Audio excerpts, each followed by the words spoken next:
tratar de epistemologia e abordagens científicas.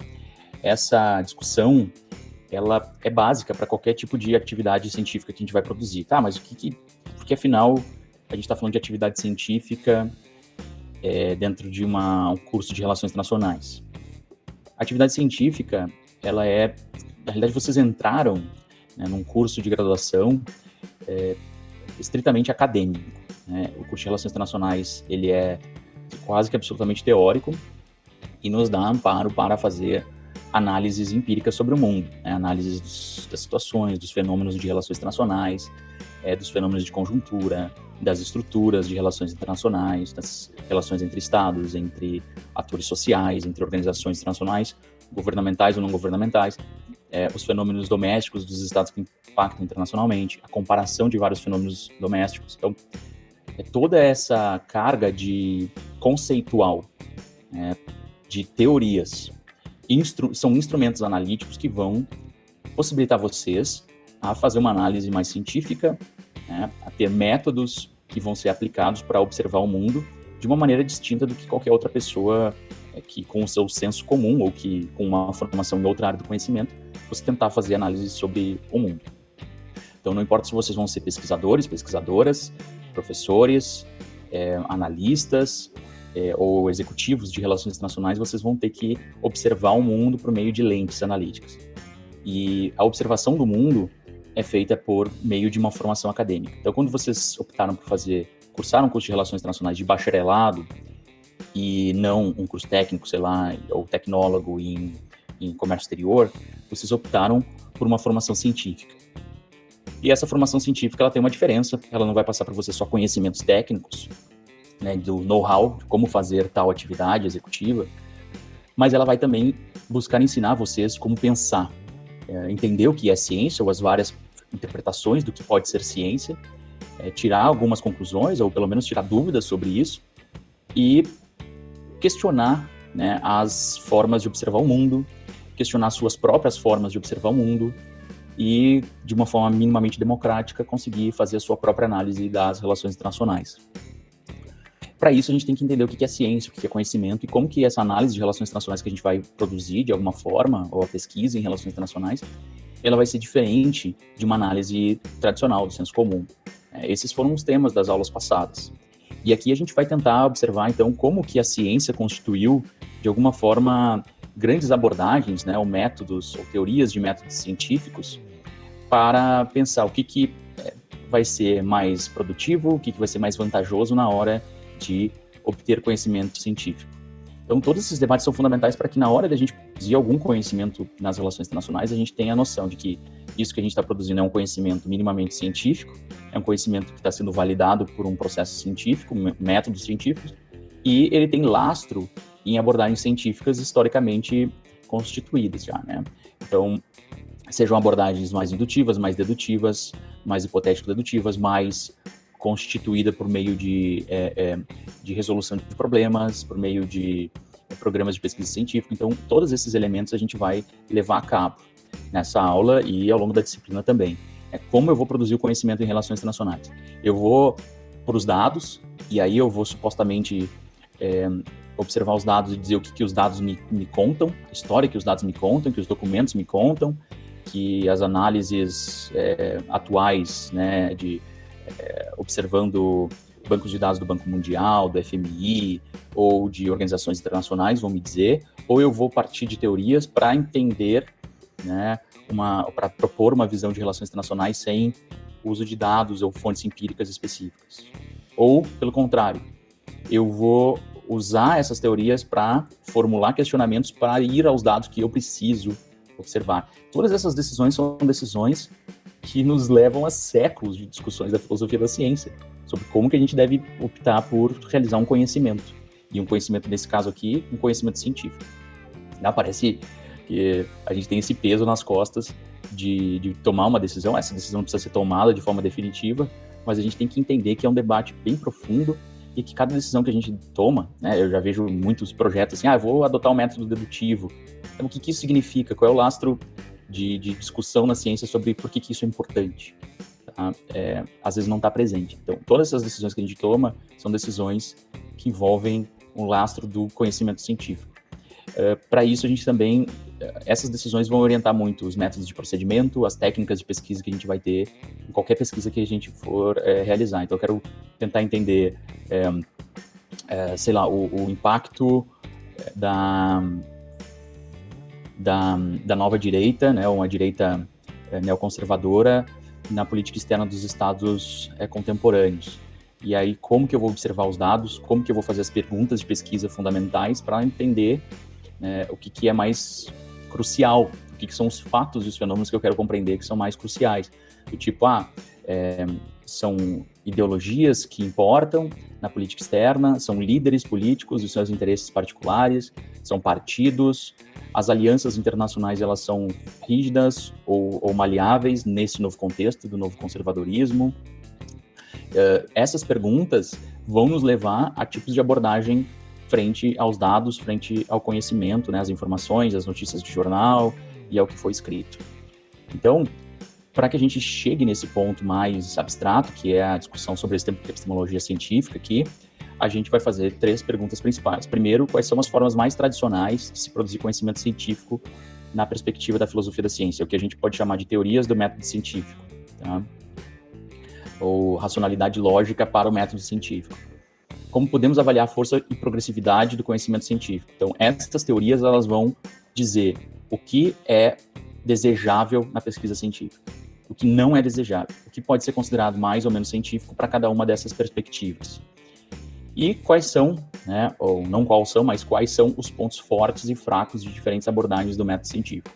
Então, cada abordagem do método científico ressalta um ponto de vista sobre o que é o conhecimento e sobre como os seres humanos se relacionam com o mundo, como que eles conseguem, né, absorver algum conhecimento deste mundo. E isso é epistemologia, né, a forma que a gente tem ciência do mundo. Nesse caso, conhecimento científico já envolvendo métodos científicos específicos que vão nos propiciar esse conhecimento. Por que isso importa também não só para a profissão de vocês, mas para as relações internacionais como um todo? É porque hoje, na disciplina de relações internacionais, né, na nossa área de conhecimento, existe um processo de maturação, de discussão, não só de disputas teóricas, como vocês já devem ter ouvido falar em outras disciplinas, né, no primeiro semestre, mas também em discussões mais epistemológicas, perguntando assim, será que a disciplina de relações internacionais tem valor? Será que ela está progredindo em relação a outras disciplinas? Será que ela progrediu historicamente? E a partir de quais critérios a gente pode dar respostas para essas perguntas? Critérios sobre o que é ciência, né? Visões nossas sobre como deve ser a ciência, e essas escolhas sobre essas visões envolvem discutir, né, métodos científicos e tomar algumas opções, né, algumas decisões. Como saber se a teoria de relações internacionais, o conhecimento na área de relações internacionais está progredindo ou não, está melhorando ou não, envolve a gente ir para a discussão, né, de metateorias, ou seja, teorias sobre teorias, teorias sobre como teorias devem ser, como teorias devem ser organizadas, e não só as teorias, mas também os conhecimentos empíricos que são decorrentes das teorias. Então, tem alguns livros mais recentes que mostram, né, que a gente precisa decidir, né, a teoria científica que vai orientar o que para a gente é mais ou menos válido para entender o que é ciência. Então, quais são os elementos da ciência que são mais importantes, como que a ciência pode ser feita. E, então, essas metateorias, elas avaliam o nosso conhecimento sobre as coisas e o nosso conhecimento científico sobre as coisas, sobretudo, tentando ver se as teorias que a gente produz estão sendo feitas de uma maneira mais ou menos adequada à teoria do método científico que a gente adota. Então, vamos para essas teorias do método científico. Essas teorias do método científico a gente também pode chamar de epistemologias, no sentido mais restrito da palavra. Aqui é uma definição do próprio Wikipedia para vocês verem como, às vezes, a gente não tem uma noção clara sobre o que é epistemologia. Na perspectiva mais anglo-saxã do termo epistemologia, pode-se dizer que o conceito ele envolve um bocado de coisas para além da ciência. Então, a noção de verdade, de crença, de valor, de justiça, aquilo que é válido ou não é válido, do que a gente vai conhecer no mundo, o que é transcendente, o que não é transcendente, o que é metafísico, o que é físico. Então, todos esses elementos estão envoltos na nossa relação de conhecer o mundo. Poderiam ser chamados de epistemologia. mas nesse sentido aqui é um sentido mais francês do termo, mais latino, que se tornou quase sinônimo de filosofia da ciência, ou seja, parte do conhecimento relacionada à ciência, não no sentido, né, ciência conhecer, ou a minha ciência sobre algo, mas no sentido de ciência como método científico. Então, nesse sentido estrito, refere-se ao ramo da filosofia que se ocupa do conhecimento científico, do estudo crítico dos princípios, das hipóteses, dos resultados de diversas ciências, mas mais específico, que é do fundamento lógico, né, do logical reasoning, né, de cada uma das teorias do conhecimento científico.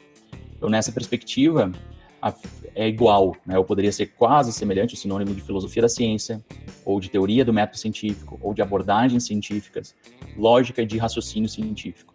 Então, abordagens científicas é um termo que a gente vai depois utilizar, inclusive, nos nossos projetos de pesquisa. Como eu disse, no futuro, nessa disciplina, vocês vão aplicar isso dentro de um projeto de pesquisa, né, ver como isso se consolida num projeto de pesquisa. E em um projeto de pesquisa isso vai se consolidar no que a gente chama de método de abordagem científica. É o grande método do que a gente está fazendo. Então, a gente quer abordar o conhecimento do mundo de qual forma? Né? De uma forma do empírico, dos fatos para a abstração teórica, da abstração teórica para os fatos, de um equilíbrio dentro dessas partes, ou de um conjunto teórico mais complexo até a tentativa de testar hipóteses mais específicas que esse conjunto pretende testar, né? Então, eu já vou mostrar um pouco dessas opções. Aqui tem uma discussão que vocês não vão ver aprofundadamente nessa disciplina, vocês posteriormente vão discutir, a gente vai discutir isso lá em Teoria de Relações Internacionais C, mas isso vocês vão estar no quinto semestre, então, alto lá, acalmem, tá?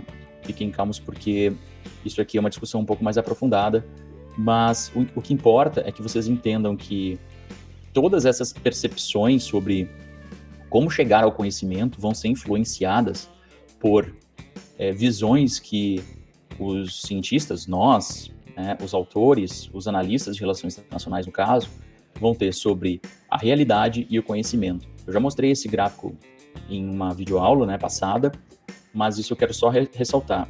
Aqui, a gente teria, então, visões diversas, que inclusive não são só nessa divisão que eu vou mostrar a partir de agora, entre indutivismo, dedutivismo, hipotético-dedutivismo.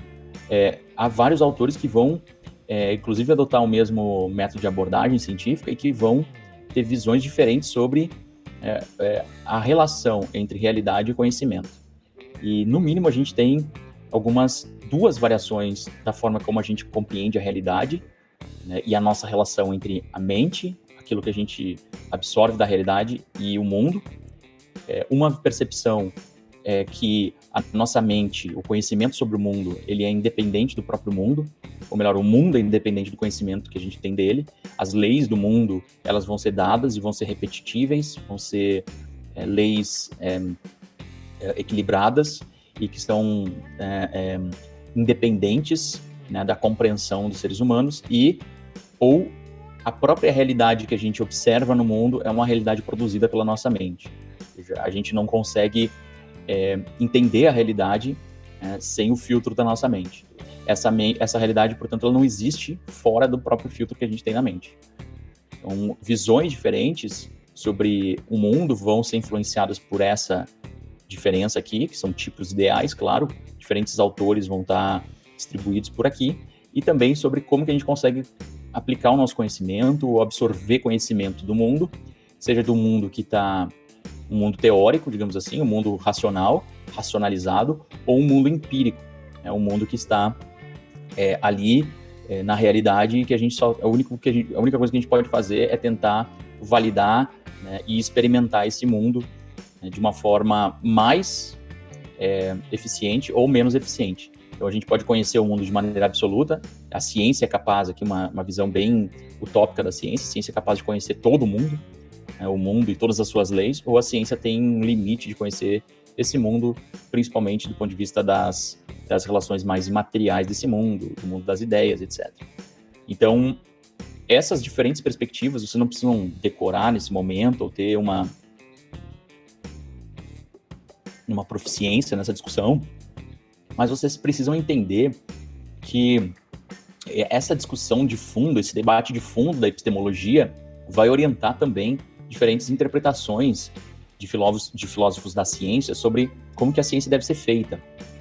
E a partir de agora a gente vai para essa discussão, então tentem levar isso um pouco em consideração. Tá? Um dos grandes marcos aqui para a nossa discussão é o surgimento da modernidade, que vai fazer com que não necessariamente a ciência seja criada do zero, mas, como eu já disse, eu acho que uma das respostas a perguntas, a questões aqui da aula que vieram, né, que a ciência, ela ressignifica muito do conhecimento que vem antes da modernidade. Então, o conhecimento científico moderno, ele ressignifica o conhecimento científico antigo. Tem alguns autores que vão dizer que a ciência só existe a partir da modernidade, mas uma visão menos rígida, né, da filosofia da ciência vai ter a noção de que você tem conhecimento científico de forma minimamente organizada, na civilização árabe, na civilização egípcia, na civilização grega, greco-romana. Então, esses conhecimentos sobre o mundo, validações, métodos minimamente refletidos, né, pensados para absorver conhecimento, já existe bastante tempo antes da modernidade. O que difere a modernidade é que o conhecimento científico ele está a serviço de um processo de transformação estrutural das relações sociais e, por consequência, das relações internacionais, que é o surgimento do capitalismo, da monetização do sistema econômico, a financiarização do sistema econômico também, e, obviamente, a transformação do trabalho em mercadoria, a institucionalização da propriedade privada, a divisão do trabalho, e a expansão territorial e global desse modo de produção que é o capitalismo.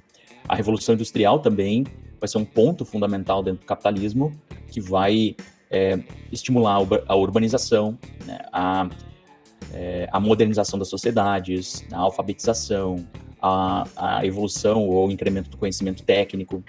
Então, tudo isso vai, obviamente, demandar do conhecimento humano e cada vez mais do conhecimento científico, novas técnicas mais apuradas para aumentar a eficiência desses processos econômicos. Se o capitalismo é um problema basicamente, né, da divisão, da distribuição da escassez, a escassez econômica, você na realidade tem que ter soluções cientificamente estudadas ou minimamente trabalhadas para que esse problema seja resolvido.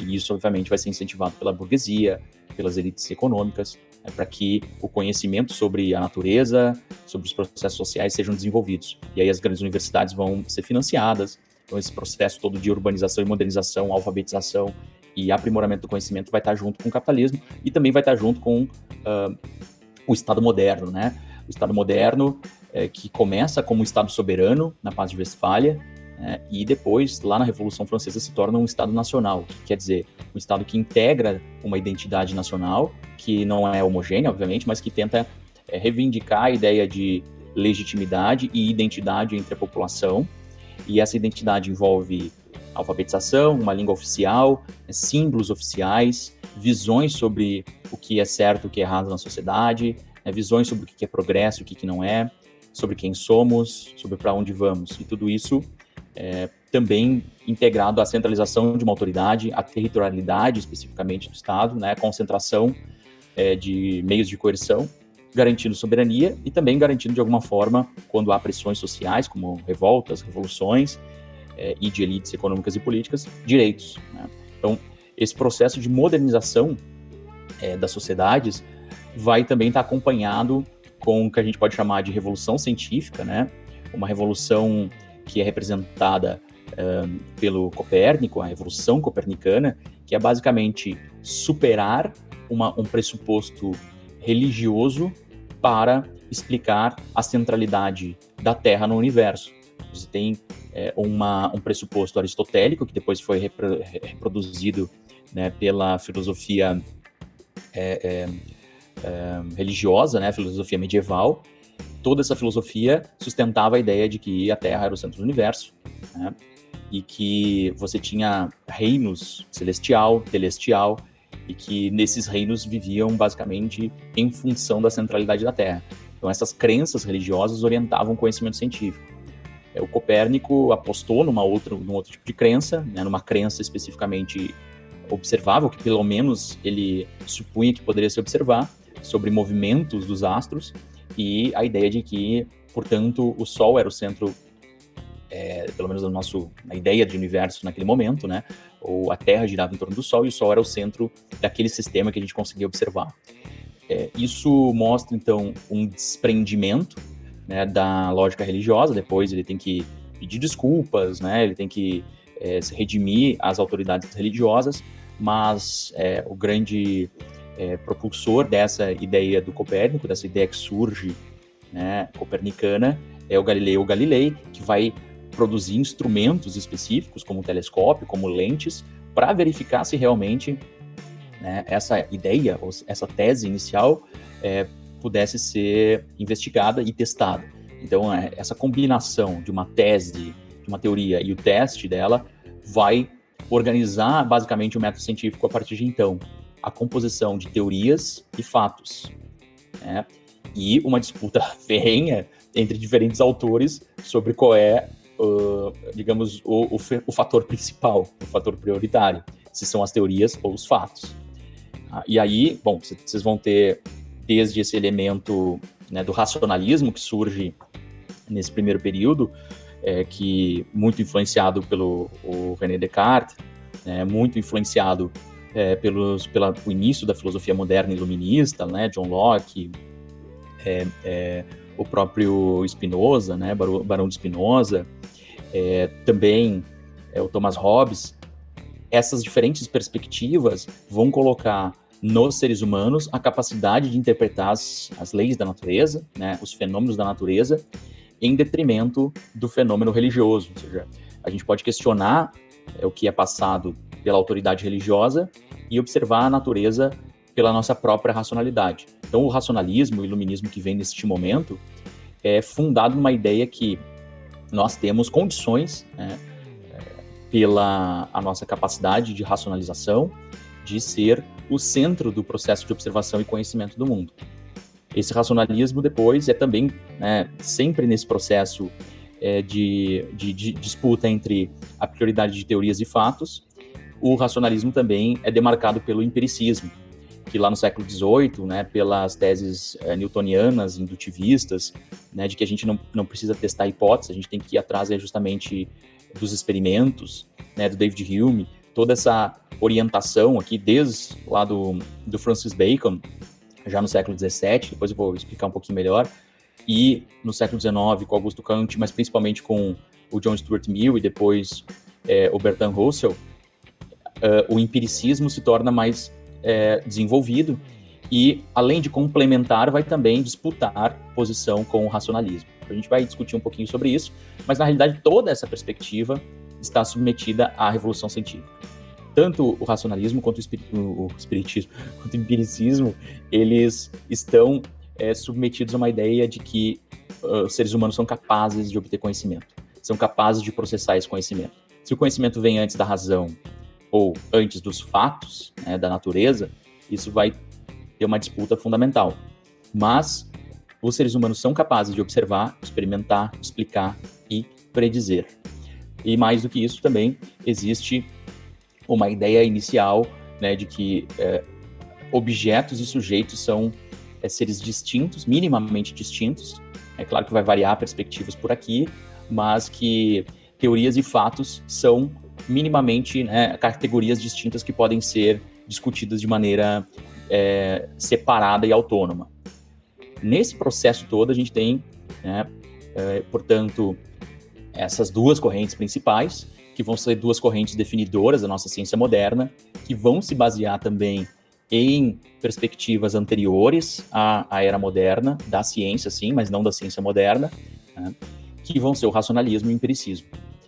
O racionalismo e o empiricismo, ambos vão colocar a necessidade da dúvida metódica. Então, eu preciso duvidar, eu preciso observar, eu preciso me questionar, né, de uma linguagem abstrata, da construção de uma linguagem que é passível de ser abstrair as formas do mundo, né, as formas de operação do mundo e da natureza, a tentativa de livrar-se de pré-noções, de noções prévias, de conceitos que não são verificáveis, né, e a necessidade de observação do mundo.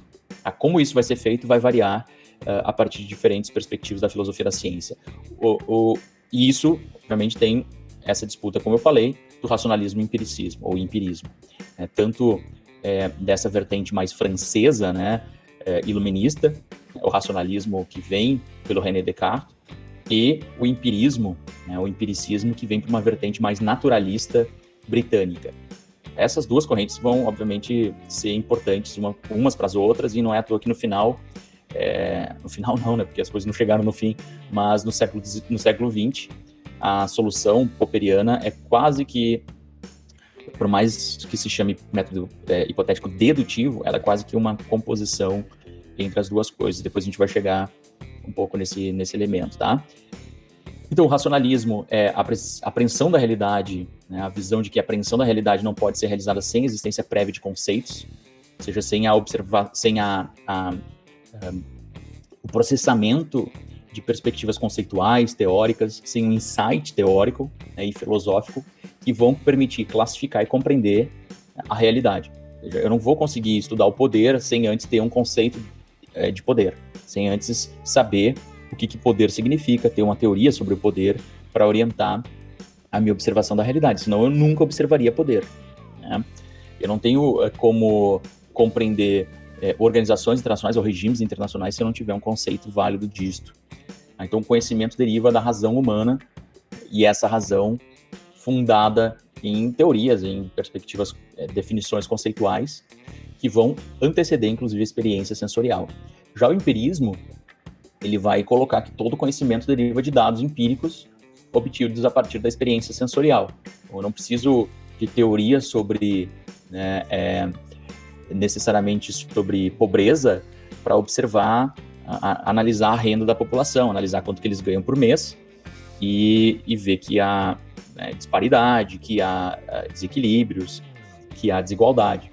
Então, os conceitos, nesse caso do empirismo, eles vão surgir nessa perspectiva depois do exame da realidade empírica. Eles vão ser algum tipo de generalização, processamento, né, e lógica atribuída à realidade empírica. Então, essas duas partes, né, essas duas discussões originais que vão influenciar, o racionalismo vai influenciar o dedutivismo e o empiricismo vai influenciar o indutivismo, vão construir a visão que a gente tem da ciência, da, digamos, teoria de métodos científicos ou abordagens científicas mais modernas do século XX, que são vistas nas relações internacionais como perspectivas que refletem um pouco mais o que as relações internacionais fazem.